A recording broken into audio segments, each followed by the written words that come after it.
Bismillahirrahmanirrahim. Assalamu alaikum. Welcome to Past Education System. This is me, Taimur. I hope you all are doing well. Dear all Pastians, Past Education System आप तमाम students के लिए एक और success story के साथ हाजिर हुआ है, जिसमें आज हम मिलेंगे अफान से, जिन्होंने नस्ल में भी बेहतरीन स्कोर किया और प्यास के अंदर भी इनका बेहतरीन स्कोर और परसेंटाइल और मेरिट पोजीशन है।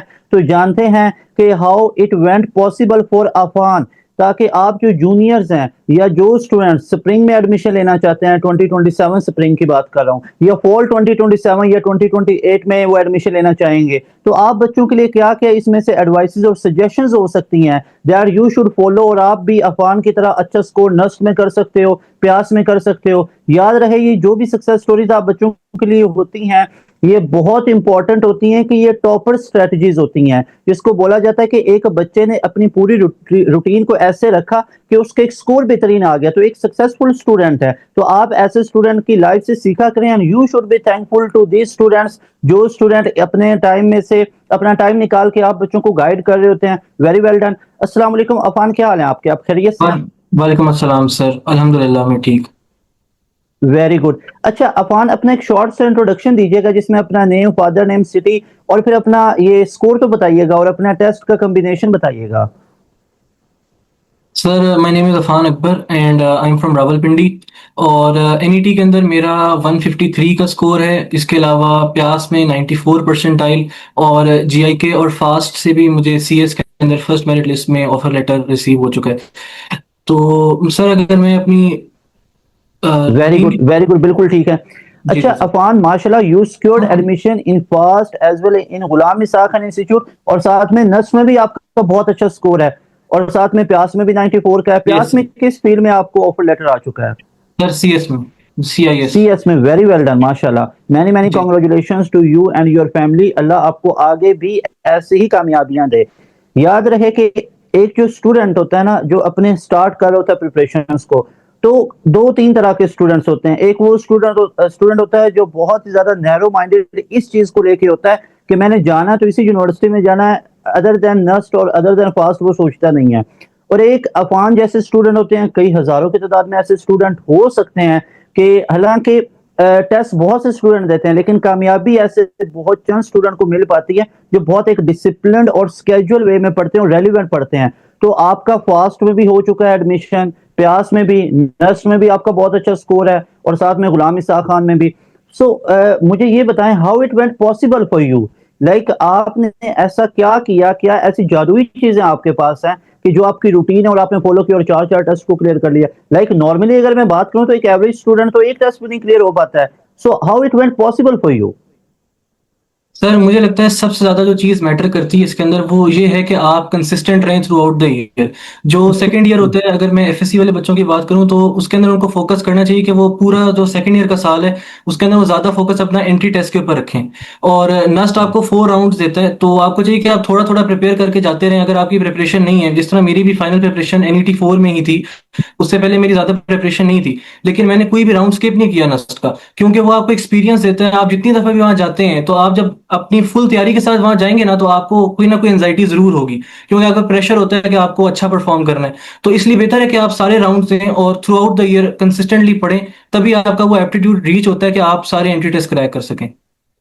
Very good. अब देखें, आपकी रूटीन से ना, आज से पहले ये चीज किसी बच्चे के मुंह से, मैंने टॉपर के मुंह से नहीं सुनी, जो अब आपने एक बेहतरीन चीज बता दी कि अगर आप नस्ट को एम करने जा रहे हैं, तो आप इस तरह नहीं है कि आप सिर्फ एक ट्राई में ही सारी तैयारी करके जाएं और आप उसी को क्लियर कर सकते हैं। आपने एक बहुत अच्छी सजेशन और एक मशवरा दे दिया जूनियर्स को कि भाई अगर आपको लगता है कि आप स्टडी का इतना बर्डन नहीं ले सकते, तो एनईटी 1 भी दे लें, एनईटी 2 भी दे लें, 25% 30% तैयारी एनईटी 1 में कर लें, फिर 2 3 में कुछ कर लें, फिर 4 में आप बहुत अच्छा स्कोर कर सकते हो। और सो मेनी स्टूडेंट्स जो इस तरह राउंड 1 2 3 देते हैं और 4 में बहुत अच्छा स्कोर कर लेते हैं, लाइक जिन्होंने 179 का स्कोर किया, उन्होंने भी पहले राउंड की ट्राई दी और फिर एनईटी 4 भी उनका बहुत अच्छा गया और इतना स्कोर आ गया। एक बहुत अच्छी चीज है माशाल्लाह। अच्छा अफान, मुझे ये बताइएगा कि जो स्टूडेंट लास्ट पे जाके स्टार्ट कर रहे होते हैं, कि एक महीना पहले है, कोई वीडियो देख ली, कोई लेक्चर सुन लिया, कोई मटेरियल देख के उधर से पढ़ लिया, और एक वो स्टूडेंट है जो स्टार्ट से प्रिपरेशंस करते हैं, तो आप किन स्टूडेंट में से थे? लाइक स्टार्ट से प्रिपरेशन कर रहे थे, या आपने एट 11th और आके कोई वीडियो देखी, या इसी तरह करके आपने तैयारी की हुई है? और आप सजेशंस क्या देंगे जूनियर्स को कि should they start from early और वो बस एट 11th और पे आके स्टार्ट करें? जी सर, मेरा जो जूनियर्स को सजेशन होगा वो यही होगा कि आप शुरू से तैयारी करें, क्योंकि जब मैंने बिगिनिंग ऑफ द ईयर सबसे पहले मैंने ना 1.5 मंथ्स एसएटी की प्रेप की थी। उस टाइम एसएटी की प्रेप भी मैंने खुद ही सेल्फ स्टडी से की थी। तो उसके अंदर भी मेरा शुरू में मेरा एसएटी का प्रिपरेशन करता रहा मैं बिगिनिंग ऑफ द ईयर, और मैंने वो दिया। उसके बाद फिर कॉलेज के अंदर सेंडअप्स होते हैं, वो देने के बाद फिर मैंने एनईटी 1 दिया था। उस टाइम मेरी प्रिपरेशन बिल्कुल जीरो थी, मुझे नहीं पता था कि, लेकिन मुझे सिर्फ एक चीज़ क्लियर थी कि मैंने जो है ना सबसे ज़्यादा फर्स्ट प्रायोरिटी मेरी नस्ट है। तो इसलिए मैंने एनईटी 1 दिया। मेरी कोई प्रिपरेशन नहीं थी, मुझे कोई एक्सपीरियंस नहीं था। तो मैंने बिगिनिंग ऑफ द ईयर से ही अपनी जो पढ़ाई थी वो स्टार्ट कर दी थी। प्रैक्टिस मटेरियल वगैरह सारी तैयारी जो है, आप मैं यही रिकमेंड करूंगा कि आप जो है बिगिनिंग ऑफ द ईयर से ही करें, जो कि सेकंड ईयर होती है, ठीक है। तो मुझे चूंकि मैंने पहले एसईटी दिया हुआ था, तो मुझे थोड़ा सा वो भी डिजिटल होता है, तो उसके ऊपर मुझे डिजिटल थोड़ा बहुत एक्सपीरियंस था। तो मैं as compare to my friends, मैं एनईटी 1 के अंदर भी मुझे कोई प्रेशर नहीं था। मैं सारे एमसीक्यूज अटेम्प्ट करके आया था। कुछ ऐसे बच्चे भी थे जिनका एनईटी 1 के अंदर कुछ सारे एमसीक्यूज अटेम्प्ट नहीं हुए थे। तो आप सारे एनईटी दें, और हर एनईटी के लिए तैयारी जरूर करें जितनी हो सकती है। साथ कॉलेज होता है, कुछ कॉलेजेस होते हैं ज्यादा स्ट्रिक्टनेस करते हैं, वो कहते हैं कि आप प्रेजेंट हो क्लास के अंदर भी, और सेकेंड ईयर में भी फोकस करें, वो भी करना जरूरी होता है। तो मैनेज करें, थोड़ा थोड़ा पढ़ाई करें, हर एनईटी को जरूर दें। जब तक आपकी प्रिपरेशन नहीं हो जाती, जब तक आपको डिजायर्ड स्कोर नहीं आ जाता, आपके पास 4 अटेम्प्ट है, तो आप उसका फुल एडवांटेज लें। वेरी गुड, बहुत ही अच्छी और बेहतरीन बातें आपने सजेशन दी हैं जूनियर्स को कि आप स्टार्ट से प्रिपरेशंस करें। कि जो ये एक क्रैश आता है ना कि कॉलेज वाले कहते हैं कि बच्चा कॉलेज नहीं आता है, अटेंडेंस शॉर्ट है, वो क्यों इशू फेस करना पड़ता है? स्टैंड अप मिस कर दिए, प्री बोर्ड मिस कर दिए। जब आप स्टार्ट से दोनों चीजों को बैलेंस करके नहीं चलते हैं, लाइक अगर आप स्टार्ट से टोटली कॉलेज की तरफ आपका ट्रेंड होता है और एंड पे आके आप टोटली इंट्री टेस्ट पे हट जाते हो, तो फिर लास्ट पे आके कॉलेज में इशू बन जाता है, अटेंडेंस शॉर्ट होगी, जो कि कभी भी रिकमेंडेड नहीं है। ना ही पास एजुकेशन सिस्टम प्लेटफॉर्म पे आपको ये चीज बोली जाती है कि भाई कॉलेज को टोटली स्किप कर दो। हाँ, सेकंड ईयर के मार्क्स आपके मेरिट फॉर्मूला में काउंट नहीं हो रहे, लेकिन आगे स्कॉलरशिप्स वगैरह में काफी यूज हो रहे होते हैं एफएससी के मार्क्स। तो आपकी एक रूटीन ऐसी होनी चाहिए, जिस तरह अफान ने भी बताया कि आप पार्ट 1 क्लियर हुआ, पार्ट 2 में जैसे ही आए तो आप एंट्री टेस्ट और बोर्ड को पैरेलल लेके चलो। अब आपके पास 6 7 8 महीने तकरीबन बन जाते हैं और उसमें आपकी तैयारी बेहतरीन हो जाती है, एंट्री टेस्ट की भी और बोर्ड की। क्रैश कब आएगा? जब आप किसी एक चीज को स्किप करोगे, और एंट्री टेस्ट के बगैर तो आपका एडमिशन ही नहीं हो सकता। तो आपको एक स्टार्ट प्रिपरेशन करनी चाहिए, स्टार्ट से प्रिपरेशन करनी चाहिए, जब अगर आप लोग चाहते हो कि ड्रीम यूनिवर्सिटी में आपका एडमिशन हो। ठीक है।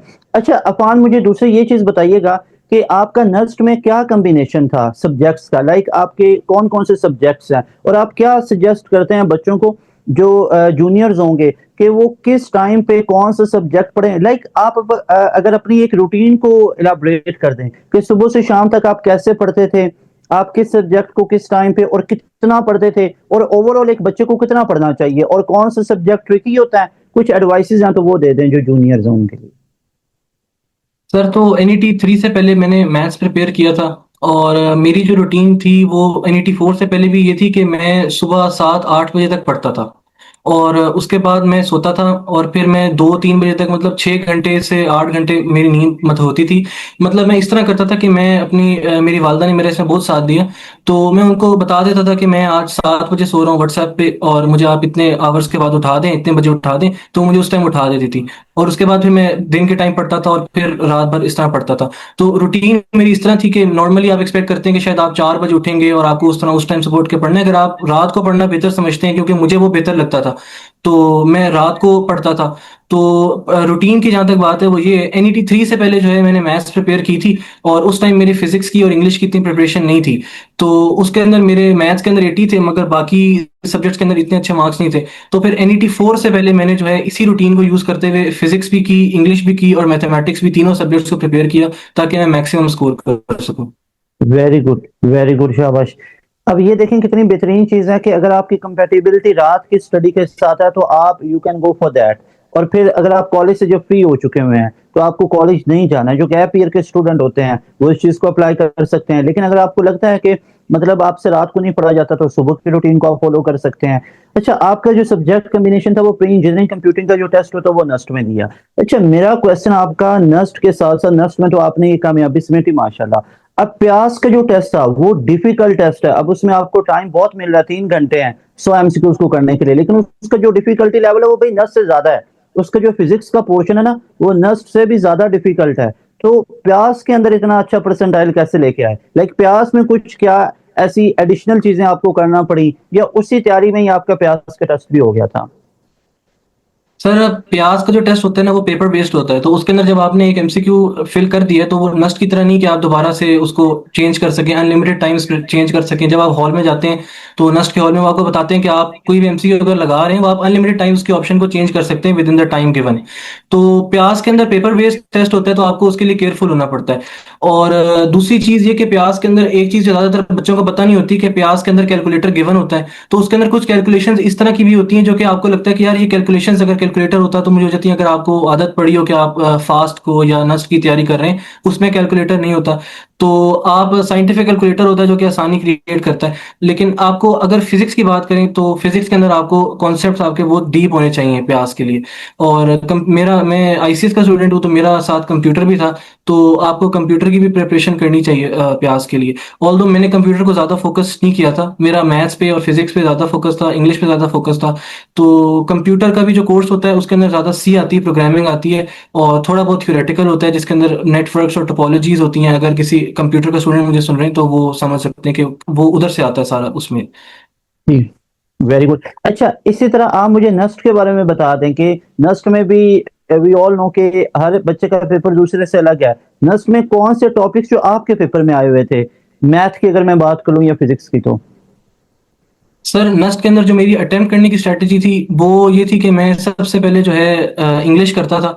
अब आपके पास 200 एमसीक्यूज होते हैं और 180 मिनट्स होते हैं, तो आप 40 एमसीक्यूज जो इंग्लिश के होते हैं आपको चाहिए कि वो आप 30 सेकंड एक एमसीक्यू लिए रखें, क्योंकि कुछ उसमें वोकेबलरी होती है जो कि फौरन हो जाती है, उसमें आपको ज़्यादा टाइम नहीं चाहिए होता। तो आप मतलब 20 मिनट्स के अंदर 40 एमसीक्यूज कर सकते हैं। और उसके बाद आपके पास 160 एमसीक्यूज के लिए 160 मिनट्स बच जाते हैं। ठीक है, तो आपके पास हर एमसीक्यू के लिए 1 मिनट होता है। तो मैथ्स, उसके बाद मैं मैथ्स करता था और फिर मैं फिजिक्स करता था।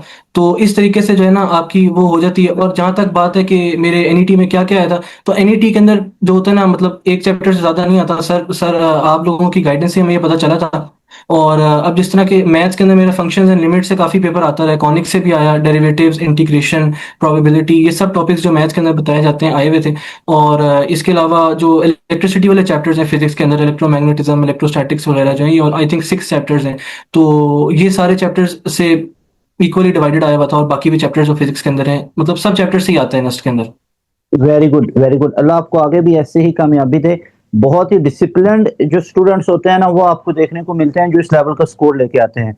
हमेशा जितने भी टॉपर बच्चों का रिव्यू किया है, कोई एक ऐसा स्टूडेंट नहीं होता है कि मैंने एट 11th और पढ़ा, सर वो एक वीडियो देखी, उसको देख के चला गया और मेरा 150 160 आ गया। एक्सेप्शंस आर ऑलवेज देयर, होती हैं। लेकिन अगर मैं नॉर्मली अगर बात करूं, एवरेज स्टूडेंट की जो पढ़ाई में एवरेज होते हैं, तो आपको एक स्केड्यूल की जरूरत होती है, एक डिसिप्लिन की जरूरत होती है। और इस डिसिप्लिन में आके, और इसमें बहुत से लोगों की कंट्रीब्यूशन होती है। एज यू टोल्ड कि आपकी मदर ने आपका बहुत साथ दिया इस चीज में। तो हम यूज ऐसे हम अपनी पूरी स्टडी की रूटीन में हम जिस तरह वो चीजें यूज कर रहे होते हैं ना, अपना स्टडी मटेरियल, अपने लेक्चर्स, तो वहां पे हम हेल्प लें अपने पेरेंट्स की, गार्डियंस की, अपने सिबलिंग्स की। आप उनको साइन कर दें, आप उनसे रिक्वेस्ट कर लें कि मुझे इतना टाइम पे आप उठा दें।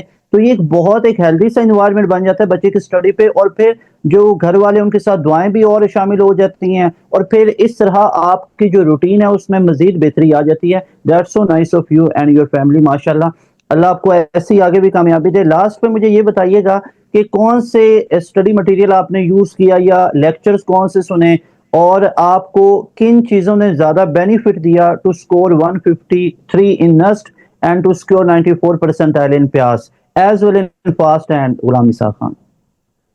आपको चैप्टर वाइज हर चैप्टर का पहले चैप्टर की थ्योरी पढ़नी चाहिए, शॉर्ट ट्रिक्स सीखनी चाहिए, और फिर प्रैक्टिस मटेरियल सॉल्व करना चाहिए। स्पेसिफिकली अगर मैं पास एजुकेशन सिस्टम की बात करूं तो मुझे सबसे ज़्यादा फायदा हुआ था जो सर इंजीनियर बिलाल हैं उनकी जो वन शॉट्स पड़ी हुई एनईटी की, एनईटी जो आप लोगों का चैनल है उसके ऊपर जो आती हैं, वो हर चैप्टर के अंदर वो शॉर्ट ट्रिक्स बहुत अच्छे तरीके से सिखा देते थे, जिससे कि ना जो थ्योरी होती थी वो मेरी बहुत इजीली कवर हो जाती थी। ये मेरे एक सीनियर ने मुझे रिकमेंड किया था। उसके बाद फिर पास एजुकेशन सिस्टम का जो एमटी कैट वाला चैनल है, कुछ चैप्टर्स थे फिजिक्स के जो उसके ऊपर जो वन शॉट्स पड़ी हुई हैं मैंने वहां से किए थे। तो काफी अच्छी शॉर्ट ट्रिक्स, एटॉमिक स्पेक्ट्रा वगैरह इस तरह के जो चैप्टर्स हैं मैंने वो वहां से भी कवर किए थे, ताकि मेरा चैप्टर वाइज सारी थ्योरी कवर हो वेरी जाए। Good, very good. और ये चीज मुझे एक दो और स्टूडेंट ने भी बताया था, बहुत चंद स्टूडेंट ऐसे होते हैं, चंद एक स्टूडेंट होते हैं जिनको वो एमडी कैट चैनल का पता होता है और उधर के लेक्चर्स की क्वालिटी का पता होता है। उधर सर बिलाल ने खुद वो चैप्टर वाइज फिजिक्स को पढ़ा रखा है। तो देखें, एक जो टॉपर बच्चा ना जिसने एम किया है कि मैंने इधर जाना ही जाना है, तो फिर ये वो कॉन्सेप्ट होता है जिस तरह अफान बता रहे हैं कि उन्होंने ढूंढ के, अब कहीं पे उनको ये रिकमेंडेशन नहीं मिले। मुझे पता है कि मैंने अपनी पास एजुकेशन सिस्टम की वीडियोस में शायद 1 से 2 वीडियो में जिक्र किया होगा कि एमडी कैट के ऊपर भी वीडियोस मौजूद हैं। तो ये बच्चे के ऊपर होता है कि वो ढूंढ के चीज को निकालता है कि मैंने वहां से भी पढ़ना, वहां से पढ़ना, उसको सेटिस्फेक्शन नहीं हो रही होती है कि मेरे कॉन्सेप्ट अभी तक वीक हैं, तो वो इसी तरह वो चीजों को कर होता है। सो नाइस ऑफ यू कि आपने प्रिपरेशंस को इतने बेहतरीन तरीके से की और आप आज आपका इतना अच्छा स्कोर है। अच्छा, आपने पहले जो एक बच्चों को सजेशन दी है जूनियर्स को कि पहले वो वन शॉट की तरफ जाएं। लास्ट पे मेरा ये क्वेश्चन है कि and games pass education system बनाता होता है नस्ट के लिए, प्यास के लिए, हर एक यूनिवर्सिटी के लिए। तो वो एंड गेम्स भी आपने देखी थी किसी सब्जेक्ट की? सर एंड गेम्स मैंने देखी थी फिजिक्स की, लेकिन वो एनईटी 4 से पहले नहीं देखी थी। मगर आपको एंड गेम्स का ये फायदा हो सकता है कि आप वो जब कुछ एंड गेम्स होती है इसमें आप चैप्टर वाइज करवा रहे होते हैं, तो वो एक क्विक रिवीजन के लिए अच्छा हो सकता है। अगर आपको जब आपने पूरा कोर्स कवर कर ली उसके बाद वो बेनिफिशियल होती है, क्योंकि कुछ क्वेश्चन एमसीक्यूज वो आ जाते हैं जो आपको नहीं आते होते या आपने कवर नहीं किए हुए किसी वजह से, तो वो आपका देख के कॉन्सेप्ट सीख सकते हैं। Very good, very good. Allah आपको आगे भी ऐसे ही कामयाबी दे। अगर अफान आपको एडमिशन सिलसिले में किसी भी यूनिवर्सिटी में कोई गाइडलाइन की जरूरत हो तो पास एजुकेशन सिस्टम की पूरी टीम इंशाल्लाह हाजिर है। अल्लाह आपको आगे भी कामयाबी देगा। बहुत ज्यादा मुबारकबाद आपको, आपकी पूरी फैमिली को। सलाम दीजिएगा, मुबारकबाद दीजिएगा पास एजुकेशन सिस्टम की तरफ से अपनी पूरी फैमिली को। जज़ाकल्लाहु खैर फॉर योर टाइम कि आपने जो चीजें बच्चों को बताई, बच्चों के लिए, जूनियर्स के लिए, उनको इंशाल्लाह आई होप कि इससे फायदा मिलेगा। और अल्लाह भी आपको आगे जो ड्रीम यूनिवर्सिटी है उसमें कामयाबी दे, उस पूरी फील्ड को आगे लेके परसू करने की। इंशाल्लाह मिलेंगे एक नई सक्सेस स्टोरी के साथ। अस्सलाम वालेकुम, अल्लाह हाफिज।